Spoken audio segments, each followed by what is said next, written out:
దీంతో ఇరాన్ అట్టుడుకుతోంది. దీంతో ఇరాన్ విషయంలో అమెరికా జోక్యం చేసుకోబోతోందా? ఇరాన్ అమెరికా యుద్ధం జరగబోతోందా? ఇరాన్పై దాడులకు అమెరికా సిద్ధమవుతుందా అంటే ప్రస్తుతం పరిస్థితులు కొంత ఆందోళనకరంగానే అనిపిస్తున్నాయి. ఏ క్షణమైనా అటాక్ చేసే అవకాశం ఉన్నట్టుగా తెలుస్తుంది. ఇప్పటికే నిరసనకారులపై కాల్పులు జరిపితే తాము ఎంటర్ ఇవ్వాల్సి వస్తుందంటూ అమెరికా తీవ్రమైన హెచ్చరికలు జారీ చేస్తుంది. మరోవైపు ఇరాన్ ఆ వార్నింగ్స్ పట్టించుకోలేదు. ఆందోళనకారులపై కాల్పులకు పాల్పడుతోంది. 1000 మంది పౌరులు ఇప్పటివరకే మృతి చెందినట్టుగా అనధికారికంగా సమాచారం అందుతుంది. మరొక 300 మంది వరకు తీవ్ర గాయాలయ్యారు. మరోవైపు 15 రోజులుగా ఇరాన్ రగిలిపోతోంది. తమ ఆదేశాలు పట్టించుకోవడంతో ట్రంప్ ఆగ్రహం వ్యక్తం చేస్తున్నారు. అమెరికా దాడులు చేయొచ్చని అంతర్జాతీయ మీడియాలో కథనాలు వస్తున్నాయి. సుప్రీం లీడర్ అయతుల్లా అలీ ఖొమైనీని గద్దెదింపేందుకు ఇరాన్లోని పరిస్థితులపై ఎప్పటికప్పుడు ట్రంప్కు ప్రతిపక్ష నాయకులు చేరవేస్తున్నారు. మరోవైపు అమెరికా బెదిరింపులపై ఇరాన్ స్పందించింది. తమపై దాడి చేస్తే మాత్రం ప్రతి దాడులు ఉంటాయంటూ హెచ్చరికలు జారీ చేస్తుంది. ఈ నేపథ్యంలో ఇరాన్లో పరిస్థితులు పూర్తిగా ఆందోళనకరంగా మారాయి. నిరసనలు ఆందోళనలతో ఇరాన్ ఒక రకంగా నెత్తురోడుతోంది.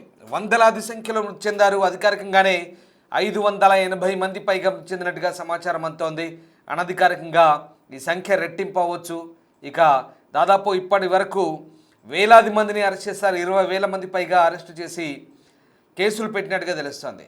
ఇక ఇప్పటికే ఇరాన్ మతాధికారులు వాళ్ళందరికీ సరైన సమయంలో సరైన శిక్షలు ఉంటాయంటూ హెచ్చరికలు జారీ చేస్తున్న నేపథ్యంలో మరోవైపు మతాధికారుల పాలనను అంతమొందించాలని యువత పెద్ద ఎత్తున పిలుపునిస్తూ భారీగా ఇరాన్లోని ప్రధాన నగరాల్లో ఆందోళనలు చేపట్టింది. గత డిసెంబర్ 28 నుంచి పూర్తి స్థాయిలో ఆందోళనలు ఉధృతమయ్యాయి. ఇరాన్లో పెరిగిన అవినీతి, ద్రవ్యోల్బణం, నిత్యావసర వస్తువుల ధరలు, కరెన్సీ విలువ పూర్తిగా పడిపోవడంతో ఈ ఆందోళనలు మిన్నంటాయి.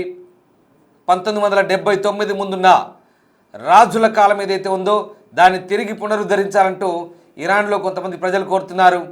ఇరాన్ వీధుల్లో పూర్తిగా నిరసనలకు దిగుతున్నారు. ఇక దానికి తగ్గట్టుగా అప్పటి చివరి షా అంటే రాజు కుమారుడు రెజా పహ్లావి అమెరికా నుంచి స్టేట్మెంట్ పాస్ చేశాడు. ఆందోళనలు ఉధృతం చేయాలన్నాడు. ఆయన పిలుపుతో ఇప్పటికే పెద్ద ఎత్తున ఆందోళనలు కూడా ఉధృతమవుతున్నాయి.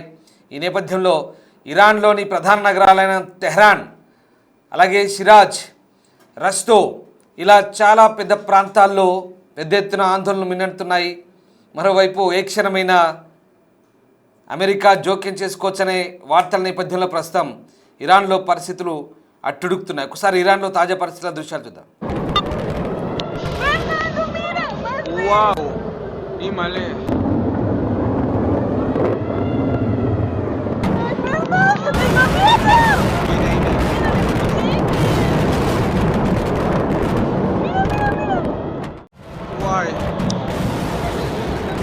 Die.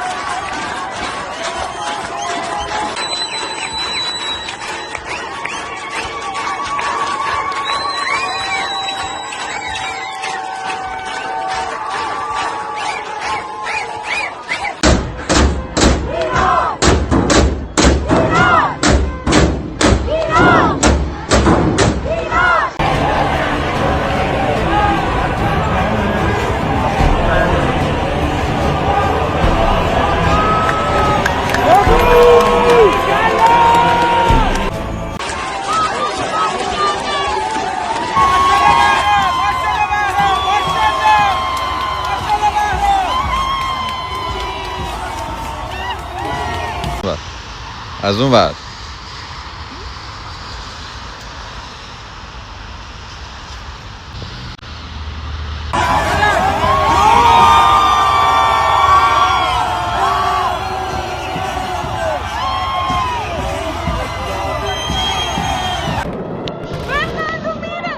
Wow, Himalaya.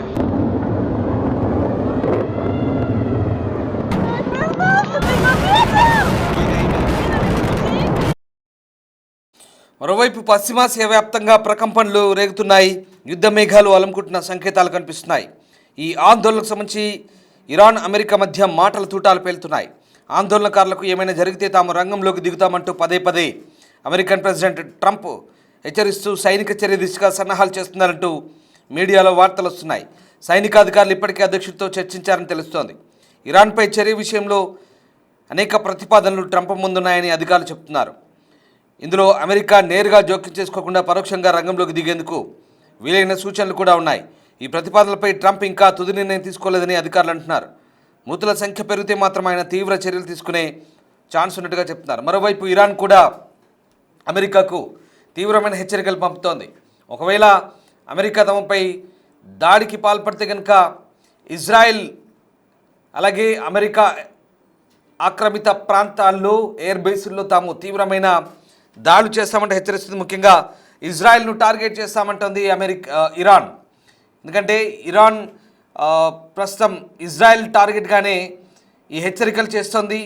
అమెరికా చెప్పు చేతల్లో నడుస్తున్న ఇజ్రాయెల్ అలాగే అమెరికా ఇద్దరు కలిసి ఇప్పటికే తమపై దాడికి దిగారని, ఇప్పుడు మళ్ళీ అదే కుట్రతో తమపై దాడికి సన్నాహాలు చేస్తున్న నేపథ్యంలో ఇక ఇజ్రాయెల్ను అలాగే అమెరికా ఎక్కడైతే స్థావరాలు ఉన్నాయో తమ దేశం చుట్టూ ఉన్నటువంటి స్థావరాలన్నింటినీ కూడా లక్ష్యంగా ఇప్పటికే గురిపెట్టి ఉంచినట్లుగా ఇరాన్ చెప్తోంది. మరోవైపు అల్లర్లు చేస్తున్న వ్యక్తులను ఇరాన్ ప్రభుత్వం దేవుడికి వ్యతిరేకంగా చేసినటువంటి నిరసనలు ఉగ్రవాదులుగా చెప్తోంది. వారిని క్షమించబోమని, ఎట్టి పరిస్థితుల్లో వారికి ఉరిశిక్ష తప్పదంటూ హెచ్చరికలు జారీ చేసిన నేపథ్యంలో అక్కడి ప్రజలు ఇవేమీ పట్టించుకోవట్లేదు. పైగా పెద్ద ఎత్తున ఆందోళనకు దిగుతున్న పరిస్థితి కనబడుతోంది. మరోవైపు ఇరాన్ ప్రెసిడెంట్ పెజెష్కియాన్ ఇక తమ దేశంలో అనవసరంగా అమెరికా ఇజ్రాయెల్ జోక్యంతో ప్రేరేపిత ఆందోళనలు కొనసాగుతున్నాయని, ప్రజలు సంయమనంతో ఉండాలంటూ పిలుపునిస్తున్న నేపథ్యంలో మరోవైపు 1979కు ముందున్న పర్షియా ఇరాన్ తిరిగి తమకు కావాలి, పునరుద్ధరించాలి, మతాధికారుల మత ఛాందసవాదాల పాలన అంతమొందాలంటూ ప్రజలు పెద్ద ఎత్తున రోడ్లపైకి వస్తున్నారు. ఒక్కసారి దృశ్యాలు చూడవచ్చు. ఇరాన్లో కంప్లీట్గా బ్లాక్అవుట్ అయిన పరిస్థితి, ఇంటర్నెట్ బ్లాక్అవుట్ అయింది కంప్లీట్గా. ఇరాన్ వ్యాప్తంగా ఆందోళనలు భారీగా కొనసాగుతున్నాయి. అనేక నగరాల్లో ఇరాన్లో భయంకరమైన పరిస్థితులు ఉన్నాయి. ప్రజలు పెద్ద ఎత్తున వీధుల్లోకి వచ్చి ప్రభుత్వానికి వ్యతిరేకంగా ఆందోళన చేస్తున్నారు. అయితే కంప్లీట్ ఇంటర్నెట్ బ్లాక్అవుట్తో ఇరాన్కు సంబంధించినటువంటి వీడియోలు కానీ అక్కడ నుండి పరిస్థితులు కానీ ఏవి బయట ప్రపంచానికి తెలియనీయకుండా అక్కడి మతాధికారుల పాలకులు జాగ్రత్త పడుతున్నారు. పదుల సంఖ్యలో కాదు, వందల సంఖ్యలో ఇప్పటికే జనాలు అక్కడి ప్రభుత్వ కాల్పుల్లో మృతి చెందినట్టుగా వార్తలు అందుతున్నాయి. అక్కడి ఆసుపత్రుల్లో క్షతగాత్రుల సంఖ్య పెరిగిపోయి బెడ్లు సరిపోక వందలాది మృతదేహాలు అక్కడ కప్పబడి ఉన్నాయంటూ కూడా వార్తలు వస్తున్నాయి బెడ్లపై. అలాగే వందలాది మంది చనిపోయి బయటి ప్రపంచానికి తెలియకుండా అక్కడి ప్రభుత్వం జాగ్రత్తలు పడుతున్నట్టుగా వార్తలు అందుతున్నాయి. మొత్తం మీద డిసెంబర్ 28 నుంచి జరుగుతున్న ఈ ఆందోళన పర్వం ఇంకా కొనసాగుతోంది. ప్రస్తుతం ఇరాన్ అట్టుడుకుతోంది. అమెరికా జోక్యం చేసుకుంటే కనుక తిరిగి ఎదురుదాడు తప్ప అంటూ ఇరాన్ హెచ్చరిస్తున్న నేపథ్యంలో పశ్చిమాసియాలో ఏం జరగబోతుంది, మరోసారి అమెరికా కనుక జోక్యం చేసుకుంటే ఇరాన్, అమెరికా, ఇజ్రాయెల్ ఈ మూడు దేశాల మధ్య మరొకసారి యుద్ధం తీవ్రమయ్యే అవకాశం కనిపిస్తోంది. ఇజ్రాయెల్, అమెరికా ఏకమై మళ్ళీ ఇరాన్పై దాడి చేయొచ్చు, లేదా ఇరాన్ ఇజ్రాయెల్, అమెరికా స్థావరాలపై దాడి చేసే అవకాశం ఉన్న నేపథ్యంలో ఒక్కసారిగా ఆందోళనలు కూడా పెరుగుతున్నాయి. ఇప్పటికే ఇజ్రాయెల్ తమ పౌరులను ఒకవేళ ఇరాన్ కనుక దాడి చేస్తే జాగ్రత్తగా ఉండమంటూ అలర్ట్స్, హెచ్చరికలు జారీ చేసింది. మరోవైపు అమెరికా ఎయిర్ బేస్ దగ్గర కూడా పటిష్టమైన భద్రత ఉంది. మరోవైపు ఇరాన్ కూడా తగిన జాగ్రత్తలు తీసుకుంటుంది.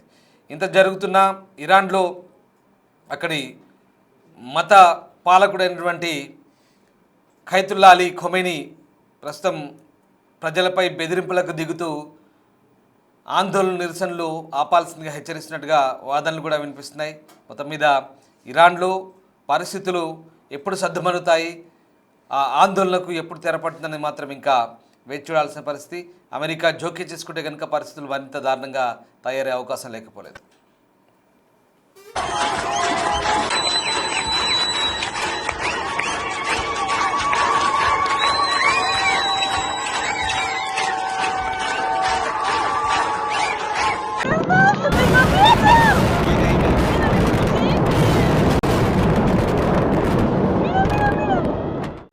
Why? Die, die. Fernando, mira! Wow. Ni mali. عبد الرحمن وآية صبري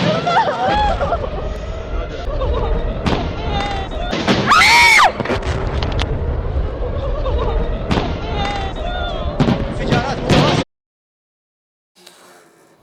right, ఇక మొత్తం మీద ఇప్పటికే పూర్తిగా ఇంటర్నెట్ బ్లాక్అవుట్ నేపథ్యంలో ఎలాన్ మస్క్ చెందిన స్టార్ లింక్ను అక్కడ నిరసనకారులు ప్లాన్ బిగా ఎంచుకుని తెలుస్తుంది. అయితే ఎలాన్ మస్క్ చెందిన స్టార్ లింక్ ద్వారా అక్కడ సంబంధించిన సమాచారాన్ని నిరసనకారులు బయట ప్రపంచానికి చేరవేస్తున్నారన్న సమాచారంతో అక్కడి ఖమైనీ ప్రభుత్వం, మతాధికారుల ప్రభుత్వం ఏదైతే ఉందో స్టార్ లింక్ను కూడా కొన్ని జామర్లతో బ్లాక్ చేసినట్టు తెలిసింది. మరి శాటిలైట్ టెక్నాలజీతో కూడిన స్టార్ లింక్ సౌకర్యాన్ని ఏ రకంగా బ్లాక్ చేయగలిగారు? అంతటి శక్తి సామర్థ్యాలు ఇరాన్ దగ్గర ఎక్కడున్నాయి? ఇప్పుడు ఇదే ప్రశ్న చాలామందిలో మెదులుతోంది, ఆలోచింపజేస్తోంది. ఉపగ్రహ స్టార్ లింక్ను కూడా కొన్ని జామర్లతో అక్కడ దాన్ని కూడా బ్లాక్ చేయగలిగింది ఖమైనీ ప్రభుత్వం. అంటే ఇది ఎలా సాధ్యమైంది? ఎలా దీన్ని వాళ్ళ టెక్నాలజీని ఎలా సంపాదించగలిగారన్నది ఇప్పుడు ఒక ఆసక్తికర చర్చగా సాగుతుంది. మొత్తం మీద ఇరాన్లో కొనసాగుతున్న ఆందోళన పర్వం బయట ప్రపంచానికి తెలియకుండా అక్కడి ప్రభుత్వం పూర్తి జాగ్రత్తలు పడుతుందనడానికి ఈ ఇంటర్నెట్ బ్లాక్అవుటే ఒక ఉదాహరణగా చెప్తున్నారు. ఏదేమైనా అమెరికా ఖచ్చితమైన జోక్యం ఉండబోతుందంటూ వార్తలు వస్తున్న నేపథ్యంలో అమెరికా కనుక జోక్యం చేసుకుంటే మరి ఎలాంటి పరిస్థితులు ఉంటాయని మాత్రం ఇప్పుడు ఆసక్తికరంగా మారింది. ఖమైనీ ప్రభుత్వం మిలిటరీ గ్రేడ్ జామర్లను ఉపయోగించి ఎలాన్ మస్క్ స్టార్ లింక్ను కూడా బ్లాక్ చేసిందంటే ఇరాన్కు అవి ఎక్కడి నుంచి వచ్చాయనేది మాత్రం తీవ్ర చర్చనీయాంశంగా మారుతుంది. ఇరాన్లో ప్రస్తుతం ప్రభుత్వాన్ని గద్దె దింపేదాకా ఊరుకోబోమంటూ ఆందోళనకారులు హెచ్చరిస్తున్న నేపథ్యంలో అమెరికా ఎలాంటి స్టెప్ తీసుకోబోతుందనేది మాత్రం ఇంట్రెస్టింగ్గా ఉండబోతుంది.